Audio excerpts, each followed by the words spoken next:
Hi guys, my name is Cassandra and I'm here to interview Dom from David's blog about his sexual assault allegations, amongst other things, just to try to understand what's going on in the influencer world with certain topics. This is gonna be very raw and I just want you guys to prepare for certain things that are gonna be brought up. Okay, so let's get right into it. Hello, Cass. Hi Dom. Okay, I'm gonna interview you. Okay. Ready? Ready? How did you meet David? I met David in junior year of high school. So I've been making videos since I was like 13 on YouTube, and I was the only other kid in my school doing social media at that time, and we just connected on him doing social media, me doing social media.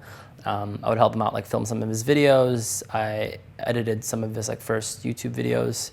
You can see there's my watermark is actually on a couple of his first videos. So just connected over, same interests. Whose idea was it to move to LA?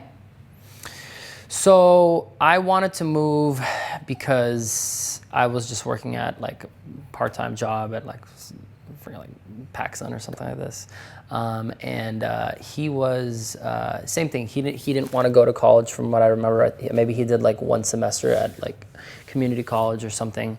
And me, him, another roommate, Mason, we all were from the same hometown. And then Alex was from Minnesota, but he knew David. And we were all just kind of let's move to LA. Let's pursue our stuff, and that's kind of how it happened. Are you an immigrant? Yes, yeah. I came to America when I was 4 or 5 or something like that.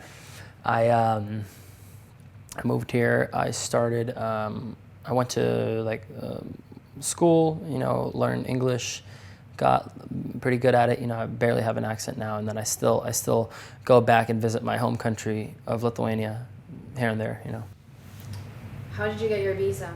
I think my parents applied for it and they got it. I'm not really sure the process of it. I was so young, but I know my dad went first, and then after me and my mom came after. Has life been different for you because you're an immigrant? I wouldn't say it has been different. I mean, maybe if I was an immigrant from a different country, but I don't know. I feel like I'm a white guy, so it's for me, it's I feel like life's not that difficult, what I'm saying, as compared to maybe some other races. So it hasn't really impacted me. I mean, my parents, they for sure have more of an accent, and I know it's harder for them to be taken seriously, and people might try to rip them off because they know they're foreigners, or they don't know English. They know English, but obviously they have an accent. So I feel like it affects them more. But for me, I would say I'm Americanized, so it hasn't really been that much of a problem. How did you guys agree upon skits? For example, doing orgies or having threesomes? Okay. Well, for skits, it was usually I know David had his own thing. Him and Jason would sometimes come up with ideas. Other times when we were at the apartment, we would kind of just spitball ideas. I remember it would be a couch like this. We'd be sitting on the couch and just hey, what if we did this? And then somebody would add on to the idea. So it was almost like a writer's circle, but it didn't really feel like a writer's circle. It was just us spitballing ideas. Okay, what if we did this? And then what if we did this in the video? And then okay, what if we did that? So. It was a group collective, me, David, Jason, and whoever else was there. But I think David and Jason always had some of the best ideas, What happened that night in November in 2018? You want the whole story? Okay. So I think I was talking to David about we were coming up with bit ideas, and he needed something quick to post. So was it only with David that you were having that conversation? There were sometimes there were some things that I would do, DomCon, for instance. I think DomCon, I was setting it up, and then David just ends up showing up, or the apartment tours, right?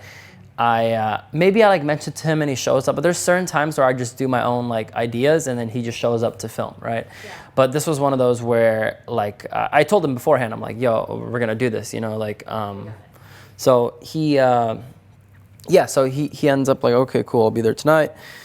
Find some girls, So I put out a post. We have a couple different girls hit us up, but we end up going with these girls because they had like a group of like 6 girls already. So we're like, okay, great. We don't have to have a bunch of random people come, just one group of friends, right? So the girls reply. They like we talk in the DMs. I try to find the DMs with this girl, but I don't know like what her Instagram is. So she might have deleted them too, so I'm not sure where those are. And she ends up coming over with her and like five of her friends, I think. Who was there? Like Vlog Squad vibes, you're saying, or what? Yeah. Okay. It was me, it was Todd, Jeff, David, Nick,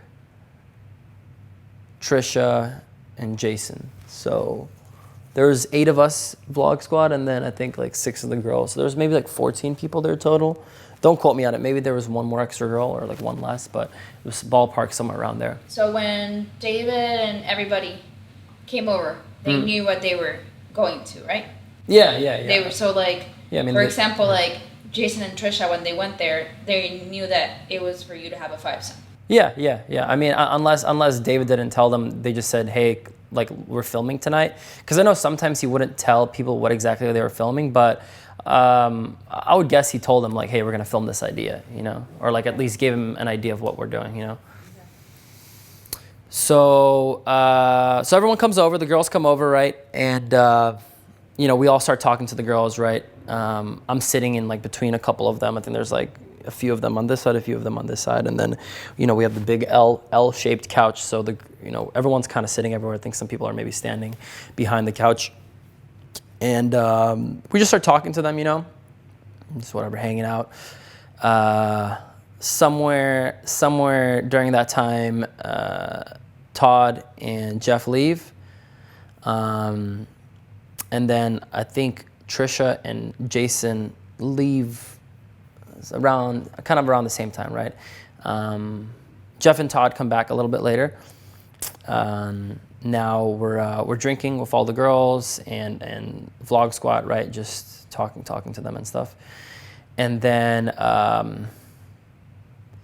it comes time to shoot the bit, right? So I like start talking to the girls, basically being like, yo, who's down to shoot this bit, because it didn't seem like all 6 of them were gonna be in the video, you know what I'm saying, or go have sex with me, right? So.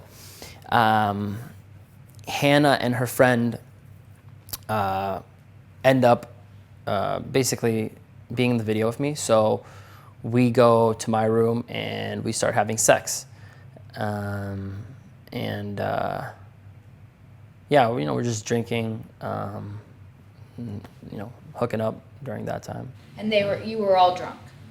Yeah, we were all drinking. We had I think like a bottle inside the room too, between us. Were you all drinking from that bottle? Yeah. I think maybe they had their own cups, but I was just drinking straight from the bottle. At any point during the threesome, did any of them pass out? No. I mean, they were all awake when we were hooking up. It wasn't until after we finished having sex that Hannah fell asleep, basically. So. Okay. And her friend, while Hannah was asleep, what was she doing? So this was after. So basically, we finished having sex, and then I'm sitting there talking to both of them, and Hannah's on my side, and the other girl's on my other side, right? So Hannah falls asleep, and I just continue talking to the friend for a little bit, maybe like 5-10 minutes, In the clip, the boys are peeking while you're having a threesome. Yeah. Were you guys okay with them interrupting your threesome? I mean, I didn't want them to peek in, I wasn't like, hey guys, come inside, check it out, but I guess for their vlog or for whatever they wanted to look inside. Well, you were part of the vlog, so you knew it was a bit. So it's fine. Yeah. We're being honest here. But it wasn't agreed upon before. Like they didn't go and say like, Dom, we're gonna sneak in. No, I mean, yeah, I don't think so. I mean, I wouldn't want them to film film me naked, right? Or put it in the It's not vlog. an OnlyFans account, it was a blog. Yeah, So yeah, that exactly. part was unnecessary. Yeah. I mean, it was a little And bit over the top. disrespectful. I Yeah. mean, that's my opinion. Yeah, Like, definitely. Yeah, I mean, I could, if I'm dirty Dom and I felt a little bit awkward about it, I can imagine the girls were probably like pretty weirded out about it too. Well, you should have defended them, but that's a lesson you're learning, Yeah. right? And I mean, even in the vlog, you can hear me saying like, "Yo, chill out," because I was, yeah, it was. so who picked in again? Did you see? I was like Todd, Jeff, Nick. I'm not sure if David peeked in or if he was just filming them peeking in. You know what I'm saying? I don't think he actually filmed inside of the room, but I think he was just filming there. But The guys, the boys did did see it. Yeah. So. where was Alex in all this? He was your roommate at the time, right? Yeah. So I think at that point he already moved into the room next door. So I don't think we were bunkmates. I don't think we were bunkmates at that point. I don't know where he was. I think he was out. I mean, he ended up showing the next day to finish filming that video. Like the second part of the video where I'm like sweating and like drenched, that was filmed the day after, right? And Brandon was not there that day. He was part of that bit that you're talking about. No. Yeah, Alex and Brandon were not there that night. They were just there the day after. By the time that you were having the threesome, Trisha Mm-hmm. and Jason had already left. Yeah, I don't think they were there. I mean, maybe they left when we went inside the room, but I mean, I don't think they were there at that time. And her other friends stayed outside hanging out with David, Yeah, Jeff, Todd, and yeah, because I remember they peeped inside the room, but then I think they would just go back to like the rest of the girls, like they weren't like waiting by the door the whole time, but I don't know, maybe they just went back and forth or something. Hannah claims that she was drunk and she was forced to get drunk. Is that true? No, I mean I didn't shove a bottle in her mouth and said drink this. I mean, I think maybe there's, we're all grown-ups. I mean, technically, yes, you have to be 21 to drink, but How old was she? 20, I believe she said. 20. Yeah. So, and like I don't know, like when I started drinking when I was 18. I didn't drink when I was younger. legally it was 21. So like, there's no Yeah. around that. Yeah. I mean, yeah, technically, yeah, it's like, they shouldn't have been drinking at 20 years old, but at the same time, I wasn't there like forcing them to drink. I wasn't saying you need to drink this to hook up with me or whatever. I mean, if they wanted to hook up with me sober, then sure. I mean, I still like drinking in those scenarios because I feel like sometimes I get a little bit anxious, I guess you could say, especially when the cameras are on and stuff like that. I felt like, it's just kind of, I don't know, I feel like I had to like turn it up, what I'm saying? Like, oh, I'm dirty Dom, I have these girls, what I'm saying? Like, I feel like I needed to like amp it up a little bit. So, I drank to kind of make myself a little bit more comfortable in those scenarios. So they would make their own drinks. Do you remember like anyone was making them drinks?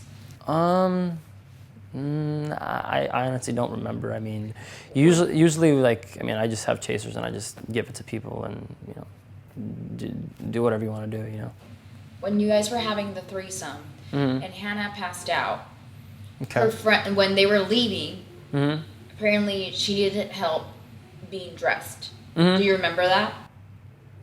Yeah. I think because basically, like I said, we were all like, I was still naked. The other two girls were still naked when we were like laying there and talking, and then Hannah fell asleep. Right, so me and the other girl keep talking, and then we're like, let's go out to the rest of your friends. Like we're done hooking up, right?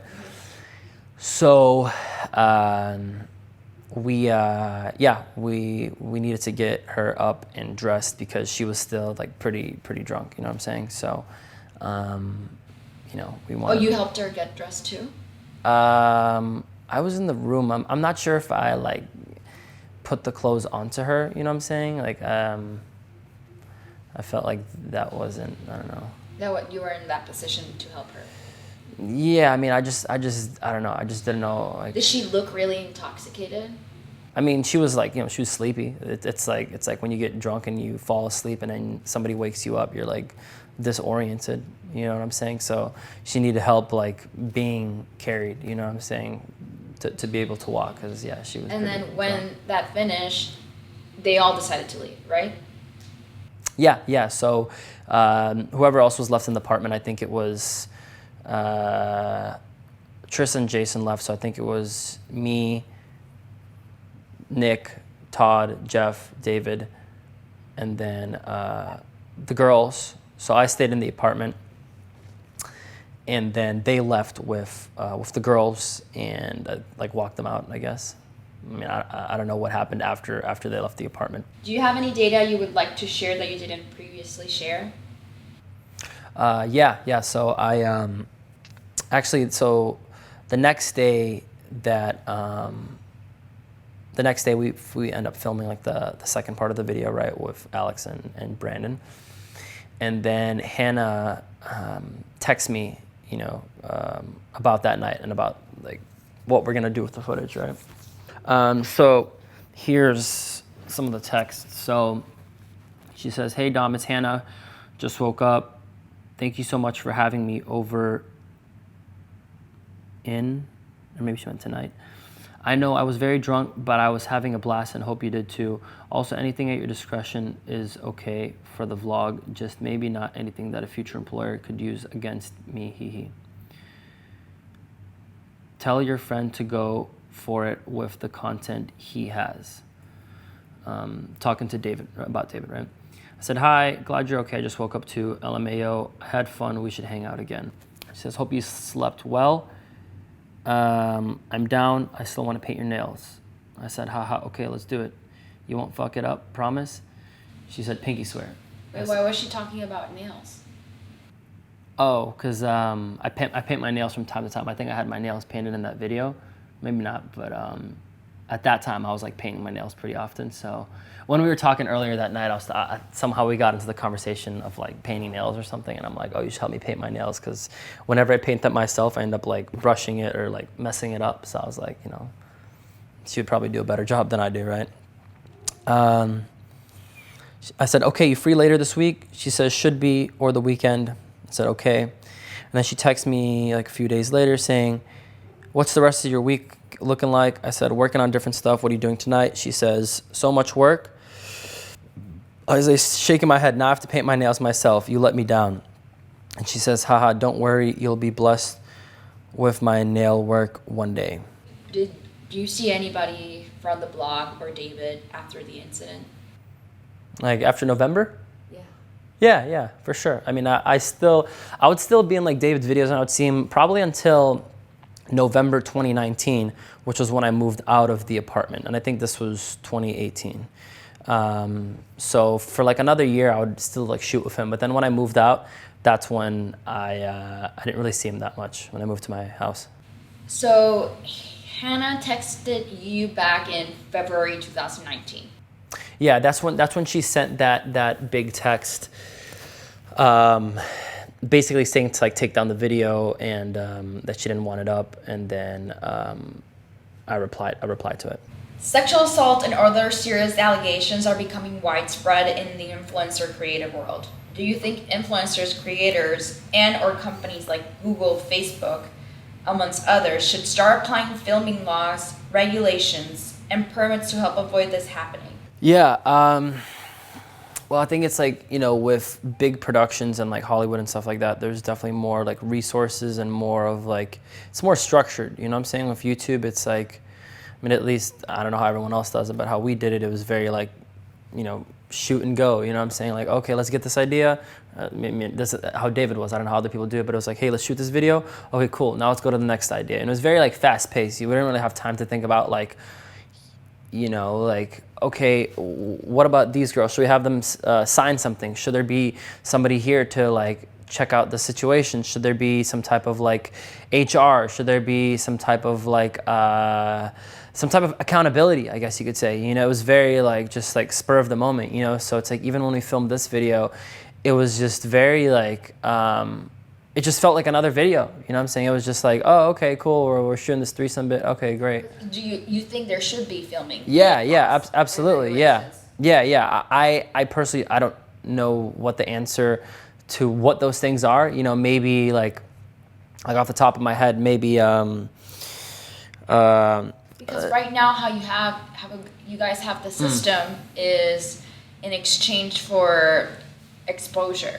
Yeah. But if Yeah. you see the vlogs that you guys did, there you have to credit the fame to the people also involved in the videos. Sure. So, Yeah. because in the end of the day, these people, like for example, people that were part of any bit, should have gotten paid. Yeah. And I mean, I guess that was the. And those yeah. people need protection.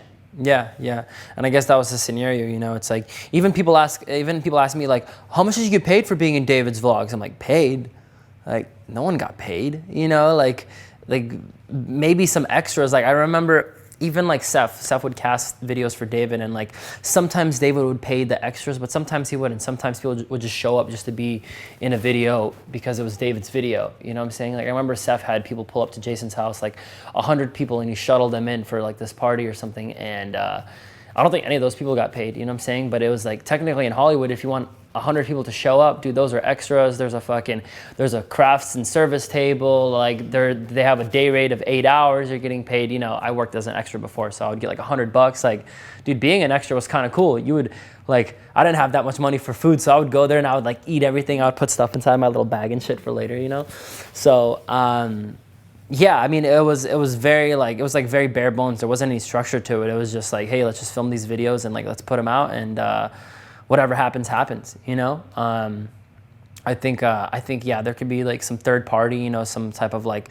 liability company that comes in and makes sure that everything is like done by the book and every paperwork is signed, and that people even like know like the effects of what's gonna happen with those videos. You know what I'm saying? Like I kind of don't even know what the effects are. Like I would just do some videos and just be like, maybe I'll get some more followers and be able to sell some merch and pay my rent, you know? Like, you don't, when you're in it, you don't think about it like 5 years from now, 10 years from now, like how that's gonna affect you. You kind of just roll with it, you know? Have you seen David or anybody from the blog after the article came out?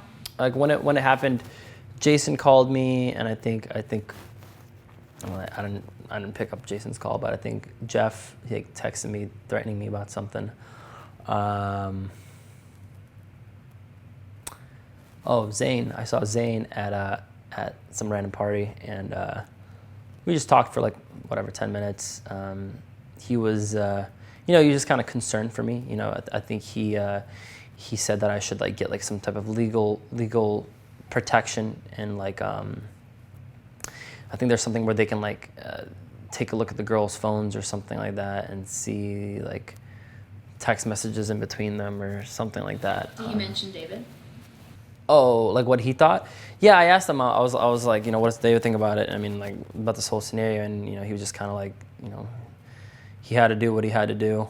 I understand it, you know, from a business standpoint, you have to protect what you built, and you know, if that means, you know, separating yourself and you know, kind of shifting the blame, I think that's what you would have to do, you know. So I understand it, you know. It's kind of sucks, but one of David's lawyers hit me up, and he it was something along the lines of like, hey Dom, you know, like it really sucks what these girls said about you, like something like this, you know. I don't know word by word, but it was kind of, that was the gist of the message, you know. Did you respond? No, I didn't respond to it. At that point, I don't know. For me, it was just like, I moved out here with David. He was, you know, my hometown buddy that I came out here with, and you know, the least he could do is reach out to me himself, you know. not send, you know, your counsel or your friends or whoever it is. Like, I don't even know these people. I don't know a thing about them. You know what I'm saying? I know David. I don't know who the hell these other people are, you know? These are just his friends in Hollywood, right? So I don't know, I just wanted to talk to him, and you know, he never really reached out, so I just, I don't want to talk to any one of his people. When this character, Dirty Dom, was created, did you think it was going to go as far as it did? So originally it was just me being like the broke drug dealer kind of guy, you know what I'm saying? Those were like the first initial bits of like me smoking weed, or like, oh, Dom, what crazy thing are you doing? Or like, what are you doing to get money this time, you know? And then it started turning into kind of like the party animal, you know, the guy that's fucking all these girls and having all these threesomes, and you know, having chlamydia. I actually did get chlamydia, so that was actually true. But like all those things definitely played into the character, and I also felt like I needed to kind of be Dirty Dom in order to like succeed, because everyone knew me as that. That's how I got all my followers. That's how I got all my clout. So I feel like I needed to keep being like dirty in order to like succeed, if that makes sense. Did you feel like the character needed to be always on for the vlogs? Whenever you're like in front of the camera, you definitely like light it up. You're definitely a lot more, you know, like an exaggerated version of yourself, I would say. At least I am. You know, maybe other people aren't, right? Did you think he encouraged or pressured you to do certain things? Pressured? I wouldn't say pressured. I mean, I feel like I live with the decisions that I make, but it was definitely encouraged, you know, like you would get more airtime on the vlogs if you played your part. You know, if Corinna was doing something slutty, she would get put on more because that was her character. If Zayn was doing something drunk and disorderly, he would get put in the vlog. If Jason was doing something ridiculous or doing something about his age or being an old guy, that would get put in the vlog. So if I, Dom, was doing something, you know, stupid and diabolical and fuckboyish, I would get put in the vlog. So you went through this, and this is not the first time that you have a situation where a woman voices that they felt uncomfortable. Yeah. And I know that the previous one wasn't the same situation, but from these experiences, what are you doing? Do you think you become a better communicator, or have you become more considerate? What's happened since, like, from these things? Okay. Does that make sense? Yeah. I mean, I think you have to be considerate in general. You know what I'm saying? I don't think it's a man/woman thing. I think it's definitely living with girls, being around girls. You know, having friends that are women that, you know, aren't, you know, fuck buddies, right? Like it's definitely opened my eyes up a lot more, and it's made me a lot of more of a empathetic person, I want to say. You know, someone that can kind of tap in with my more, you know, feminine, emotional side instead of being very like upfront and serious all the time, you know? In March, I went to Time's Up because there were things that I knew about the Hannah situation, and I was concerned for Hannah, and I decided to go to Time's Up, which is an organization that helps women, and they took down Harvey Weinstein. Okay. And I did a post. On their website or something? No, I did a post on my Instagram. Okay. And how do you feel that I did that for Hannah? That's great. That's awesome. Sexual assault is a very serious subject. There's a lot of women out there that don't feel comfortable or like are scared to speak about their stories. I just want, if you have gone through something, just speak your mind,